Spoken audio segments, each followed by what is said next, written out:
బ్యాగులు రాలే సన్ఫ్లవర్ కు. నేను వెంటనే రైతులకు గన్ని బ్యాగులు పంపాలి. ఇటు సన్ఫ్లవర్ కు షార్టేజ్ ఉంది, అదే విధంగా ఇటు వడ్లకు సంబంధించి కూడా ఇంకా గన్ని బ్యాగుల షార్టేజ్ కూడా కనబడతా ఉంది. ఈ ట్రాక్టర్లకు కాంటా డబ్బులు కూడా రైతుల దగ్గరనే వసూలు చేస్తా ఉన్నారు. చెప్పుడేమో మీరు ట్రాక్టర్ పెట్టుకొని కిరాయి ఇస్తామంటున్నారు, ఆ ట్రాక్టర్ 3 రోజులు ఆగుతున్నది. ఆ ఇస్తామన్న 500 ఇస్తలేరు, రైతుకు 3 రోజులు ఆగితే 1500 ఒక ట్రాక్టర్ కు పడతా ఉంది. కాంటా డబ్బులు కూడా రైతుతోనే పెట్టిస్తుండ్రు. కాంటా డబ్బులు పెట్టిస్తుండ్రు, ట్రాక్టర్ డబ్బులు పెట్టిస్తున్నారు, హమాలీ డబ్బులు రైతుతోనే పెట్టిస్తున్నారు, ఇటు తరుగు పెడుతున్నారు, అటు బి గ్రేడ్ పెడుతున్నారు.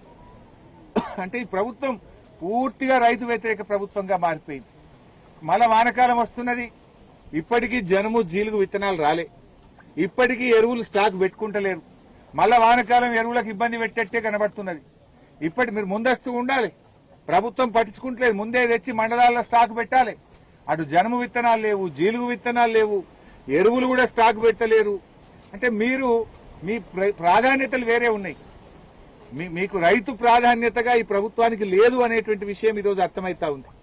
ఇప్పటికైనా మేల్కొనండి. ఇవాళ కేంద్ర ఎంపీలు, కేంద్ర మంత్రులు ఎవరైతే బీజేపీ నాయకులు ఉన్నారో, మీరు రాష్ట్రానికి యూరియా కోటా తీసుకురండి. రాష్ట్రానికి లెవీ వడ్లు మీరు 51 లక్షల నుంచి దాన్ని 90 లక్షలకు పెంచిపించే బాధ్యత తీసుకోండి. మీరు ఇవాళ చేయాల్సిన పని చేస్తలేరు. రాష్ట్ర ప్రభుత్వం తాను బాధ్యత తీసుకోకుండా కేంద్రం మీద నెపం పెట్టి రైతులు ఉసురు పోసుకుంటున్న పరిస్థితి ఉన్నది. ఇలా రేవంత్ రెడ్డిని కూడా అడుగుతా ఉన్నాం, పెట్రోల్ డీజిల్ మీద వ్యాట్ ధరలు తగ్గించు. ఇలా ధరలు పెరిగితే అటు కేంద్రం పెంచా, ఇటు రాష్ట్రం పెంచా, ఇద్దరి మధ్యలో రైతు నగిలిపోతున్నాడు, పేదవాళ్లు నలిగిపోతున్నటువంటి పరిస్థితి ఉన్నది.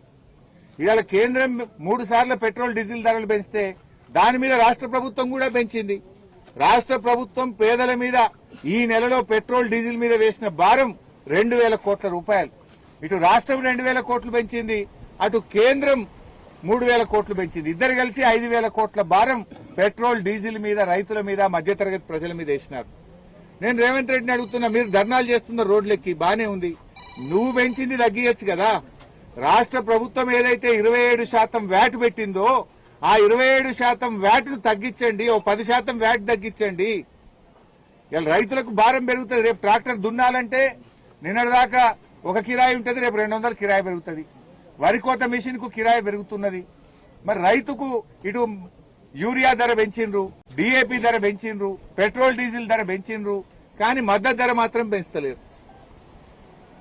ధరలు పెంచుతున్నారు, పంట కొంటలేరు, రైతులను ఇబ్బంది పెడుతున్న పరిస్థితి ఉన్నది. సో ఇప్పటికైనా ప్రభుత్వాన్ని మేము కోరేది ఒక్కటే, నిన్న రాష్ట్ర వ్యాప్తంగా కూడా వర్షాలు పడి పంట అంతా కూడా తడిచిపోయింది. రేపటికల్లా మొత్తం మొలకెత్తే అవకాశం ఉంది. ఆ ధాన్యం కూడా పగిలిపోతుంది కనుక యుద్ధ ప్రాతిపదికన తడిసిన ధాన్యాన్ని వెంటనే పార్బాయిల్డ్ రైస్ మిల్లకు పంపాలని, రైతుల్ని ఆదుకోవాలని చెప్పి ప్రభుత్వాన్ని డిమాండ్ చేస్తున్నాం. ఇంకోవైపు రేపు బక్రీద్ పండుగ ఉన్నది. లారీ డ్రైవర్లు కూడా దొరికే పరిస్థితి లేదు. అవసరమైతే ఆర్టీఏ అధికారులను కూడా రంగంలో దించి రోడ్డు మీద వెళ్తున్న ఇసుక లారీలు ఇవ్వండి. ఇసుకను ఒక వారం 10 రోజుల పాటు ఇసుక తవ్వకాలు ఆపేయండి. ఇసుక లారీలన్నీ కూడా వడ్ల కోసం వాడండి. ఒక 4-5 రోజులు ఇసుక ఆపితే పోయేదేం లేదు కదా. ఇసుక లారీలు 1000 మంది ఇసుక లారీలు ఉన్నాయి. వాటన్నిటినీ కూడా ఇటు ధాన్యం తరలించడం కోసం పెట్టాలి, ట్రిప్పులు పెంచాలని చెప్పి ప్రభుత్వాన్ని డిమాండ్ చేస్తున్నాం. ఇసుక ఒక వారం రోజులు ఆపితే మొత్తం వడ్లు అయిపోతాయి కదా. మీకు రైతులు ముఖ్యమా, ఇసుక మీద ఆదాయం ముఖ్యమా? ఆలోచించండి. వారం రోజులు ఆపి మొత్తం ఇసుక లారీలన్నీ కూడా ధాన్యానికి ఉపయోగించాలని చెప్పి కూడా ప్రభుత్వాన్ని కోరుతా ఉన్నాం. బాబు ఉన్నవా ఏపీఓ శ్రీనివాస్?